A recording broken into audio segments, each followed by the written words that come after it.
Welcome back to Canadian Insights, where we serve up your daily dose of Ottawa chaos with a side of existential dread. Today's special? A cabinet resignation that's spicier than poutine with ghost peppers. Mark Carney just lost his first minister, and surprise surprise, it's over the one thing that makes Canadian politics more dramatic than a Tim Hortons running out of Timbits, oil pipelines and the environment. Buckle up, because this breakup is messier than a hockey fight during double overtime. So here's what went down. Stephen Guilbeault, former Greenpeace warrior turned federal cabinet minister, just rage quit his job as culture minister. And when I say rage quit, I mean he basically dropped a resignation letter on social media like it was a diss track. Why? Because Prime Minister Mark Carney decided to play footsie with Alberta over a shiny new oil pipeline, and Guilbeault was not having it. For those keeping score at home, this is the first major crack in Carney's Liberal caucus, and buddy, it's a big one. Nothing says we're all on the same team quite like your Quebec lieutenant publicly torching your energy policy on Twitter. Now let's talk about Guilbeault for a second, because this guy's resume reads like a climate activist's fever dream. Before he was shuffling papers in Ottawa, he was literally scaling buildings for Greenpeace. This man climbed the CN Tower to hang a banner about climate change. The CN Tower. That's not activism, that's an audition for Mission Impossible. He got into politics in 2019 because he genuinely believed he could fight climate change from the inside.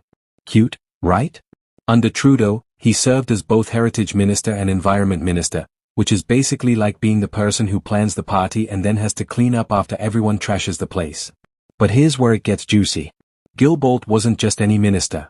He was Carney's Quebec lieutenant, which in Canadian political terms means he was the Prime Minister's main guy in the province that basically decides elections. Quebec is like that friend everyone wants at their party because if they show up, everyone else shows up too. And Guilbeault had clout there. He's basically a celebrity in Quebec, where caring about the environment is as common as complaining about Montreal traffic. So what made this environmental crusader finally say I'm out? Well, Carney decided to cut a deal with Alberta Premier Danielle Smith that would make a used car salesman blush. The agreement goes something like this. Ottawa promises to support a brand new oil pipeline to Canada's west coast, and in exchange, Alberta Pinky swears to increase its industrial carbon price and help build a massive $16.5 billion carbon capture project. Sounds reasonable until you realize that as part of this deal, Carney's government is also scrapping a bunch of Trudeau-era environmental regulations. You know, the kind of regulations that Guilbeault probably lost sleep creating. In his resignation statement, Guilbeault basically said the government threw Indigenous consultation out the window and that this pipeline poses massive environmental risks. He also pointed out that Carney's team has been systematically dismantling everything he worked for as Environment Minister. They killed consumer carbon pricing, delayed policies for zero-emission vehicles, and tossed out the oil and gas emissions cap like yesterday's coffee grounds.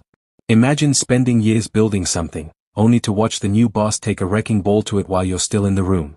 That's gotta sting worse than stepping on a Lego in bare feet. But let's zoom out for a second and talk about why this matters beyond just one angry minister. Quebec voters were absolutely crucial to Carney's victory in April. The Liberals won 44 out of 78 seats in Quebec, mostly stealing them from the Bloc Québécois. Quebec voters rallied behind Carney because they were worried about threats from the US, and they bought what he was selling. Losing Guilbeault as Quebec lieutenant is like losing your translator in a foreign country. Sure, you can still stumble around and point at things, but it's not going to be pretty. And here's the kicker. While Guilbeault is basically a villain in Western Canada for his environmental stances, he's a hero in Quebec where climate policies are more popular than maple syrup on pancakes. This resignation creates a fascinating split in Canadian politics. You've got Alberta celebrating because they finally got their pipeline deal, and you've got environmentally conscious voters in Quebec wondering if they backed the wrong horse. It's like watching a relationship fall apart where both sides are technically right from their own perspective, but nobody's happy. Carney responded to the resignation with what can only be described as a political shoulder shrug.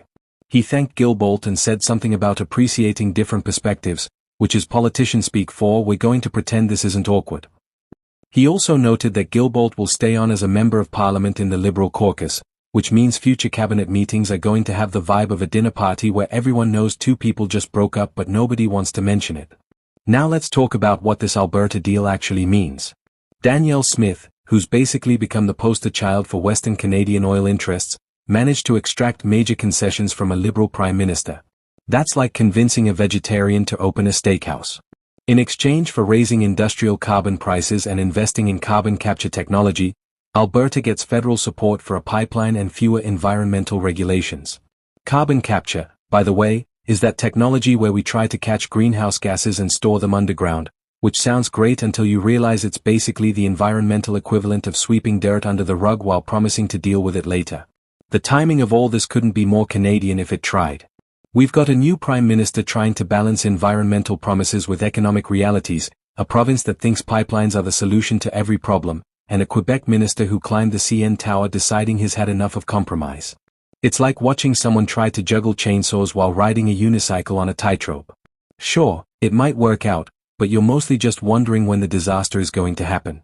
This resignation raises some serious questions about Carney's leadership strategy. Is he going to keep trying to play both sides, making deals with oil-producing provinces while hoping environmental advocates don't notice? Or was this Alberta agreement a signal that his government is fundamentally different from Trudeau's? Either way, losing Guilbeault sends a message that there are limits to how far some Liberals will bend on environmental issues. So what happens next? Well, Guilbeault says he's staying in Parliament, which means he'll probably become a thorn in Carney's side every time environmental policy comes up. Nothing quite like having your ex sitting across from you at work every single day, ready to point out every time you compromise your values. Meanwhile, Carney needs to find a new Quebec lieutenant who can maintain support in the province without alienating the western provinces that are probably throwing parties right now. And that's the tea on today's political drama. If you enjoyed watching this Liberal family feud unfold, smash that like button harder than Guilbeault climbing that CN Tower. Subscribe to Canadian Insights because trust me, with the way Canadian politics is going, we're going to have plenty more chaos to cover. Drop a comment and let me know, do you think Guilbeault made the right call, or should he have stayed to fight from the inside? And if you want to see how this pipeline saga continues to blow up, stick around because we're posting all day, every day. Until next time, stay informed, stay skeptical, and remember that in Canadian politics, the only thing more abundant than oil is drama.